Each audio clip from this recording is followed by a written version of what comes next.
आज की इस वीडियो में हम बात करेंगे जिन्होंने बॉलीवुड में एक अच्छी पहचान बनाई है। तो चलिए वीडियो को शुरू करते हैं। दलीप ताहिल। जन्म दलीप ताहिल अरमानी, 30 अक्टूबर 1952। एक भारतीय फिल्म, टेलीविजन और थिएटर अभिनेता हैं। उन्हें बाजीगर 1933, राजा 1985, हम हैं राही प्यार के 1933 और कयामत से कयामत तक 1988, प्यार की मिस कॉल 2009 में अभिनेता गौरव प्रतीक के साथ उनके काम के लिए जाना जाता है। यूके मेन, वे जून से दिसंबर 2003 तक बीबीसी सोप ओपेरा स्टैंडर्ड्स में फरेरा परिवार के मुखिया डैन फरेरा के रूप में दिखाई दिए। दलीप ताहिल अरमानी का जन्म 30 अक्टूबर 1952 को आगरा, आरीन, सिंधी हिंदू परिवार में हुआ था, जो भारत के विभाजन के दौरान हाल ही में सिंध से पलायन कर आया था। उन्होंने भारत के नैनीताल में शेरवुड कॉलेज में पढ़ाई की। एक साल तक अलीगढ़ मुस्लिम विश्वविद्यालय में पढ़ने के बाद उन्होंने सेंट जेवियर्स कॉलेज, मुंबई से स्नातक किया। ताहिल ने 10 साल की उम्र में नैनीताल के शेरवुड कॉलेज में स्टेज पर आना शुरू किया। वर्षों तक गायन, भाषण प्रतियोगिताओं, जन्म नाटकों और औपचारिक और अनौपचारिक संगीत समारोहों में उनकी भागीदारी ने उन्हें प्रमुख भूमिकाओं में काम करने का मंच दिया। स्कूल में अपने वरिष्ठ वर्षों के दौरान उन्होंने लगातार 2 वर्षों में सर्वश्रेष्ठ अभिनेता के लिए कैंडल कप जीता।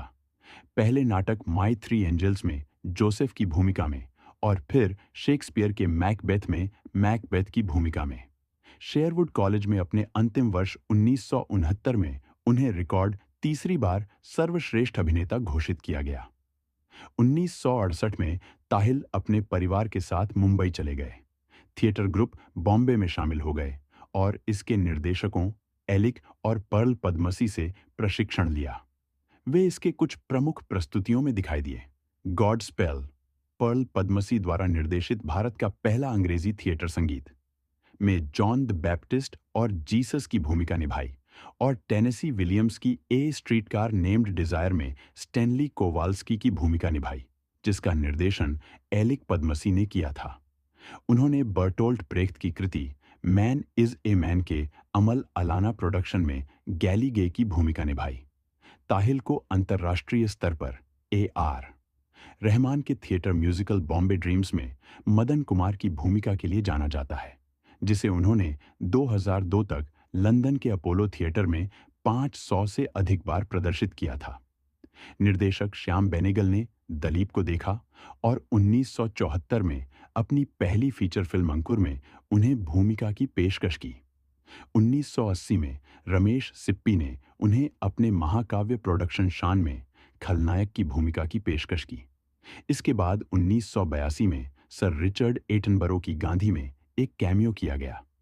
उन्होंने 1980 के दशक से 2013 तक 100 से अधिक बॉलीवुड फिल्मों में खलनायक की प्रमुख भूमिकाएं या पिता, पुलिस अधिकारी की सहायक भूमिकाएं निभाईं।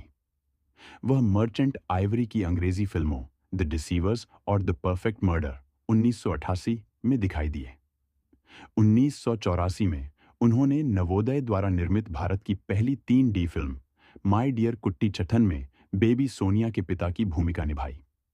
2013 में उन्होंने राकेश ओम प्रकाश मेहरा की भाग मिल्खा भाग में जवाहरलाल नेहरू की भूमिका निभाई, जिसमें फरहान अख्तर मिल्खा सिंह की मुख्य भूमिका में थे। 2007 में उन्होंने पंजाबी फिल्म सजना वे सजना में अभिनय किया। उन्हें बाजीगर 1993 में एक दुष्ट व्यवसायी मदन चोपड़ा की खलनायक भूमिका के लिए अच्छी तरह से याद किया जाता है। दलीप ने मिशन मंगल में रूपर्ट देसाई की भूमिका भी निभाई है। टेलीविजन पर ताहिल ने संजय खान के टेलीविजन धारावाहिक दी स्वॉर्ड ऑफ टीपू सुल्तान और रमेश सिप्पी के बुनियाद में भूमिकाएं निभाईं। इसके बाद ताहिल ने अपनी पहली ब्रिटिश टेलीविजन श्रृंखला बॉम्बे ब्लू टीवी सीरीज में काम किया। ताहिल को पूरे ब्रिटेन में तब पहचान मिली जब उन्होंने 2003 में प्रतिष्ठित बीबीसी वन सोप में काम किया। ओपेरा स्टैंडर्ड्स में डैन फरेरा की भूमिका निभाई, जिसमें उन्होंने 60 से अधिक एपिसोड में काम किया। उन्होंने 30 दिसंबर 2003 को प्रसारित एपिसोड में अपनी आखिरी उपस्थिति दर्ज कराई। अपर्याप्त वर्क परमिट आवेदन के परिणाम स्वरूप दलीप को श्रृंखला से बाहर होना पड़ा, जिसके कारण उन्हें यूके में राज्य सचिव के पास अपील करने के लिए मजबूर होना पड़ा। दलीप को बाद में 2005 में यूके में रहने के लिए अनिश्चितकालीन छुट्टी दी गई। 2007 में Tahil BBC 2 mini series nuclear secrets के एपिसोड टेरर ट्रेडर्स में पाकिस्तानी वैज्ञानिक अब्दुल कादिर खान की भूमिका निभाते हुए दिखाई दिए। बाद में उन्होंने भारतीय टेलीविजन सीरीज सिया के राम में राजा दशरथ की भूमिका निभाई, जिसका प्रीमियर 16 नवंबर 1515 को स्टार प्लस पर हुआ और 4 नवंबर 2016 को समाप्त हुआ।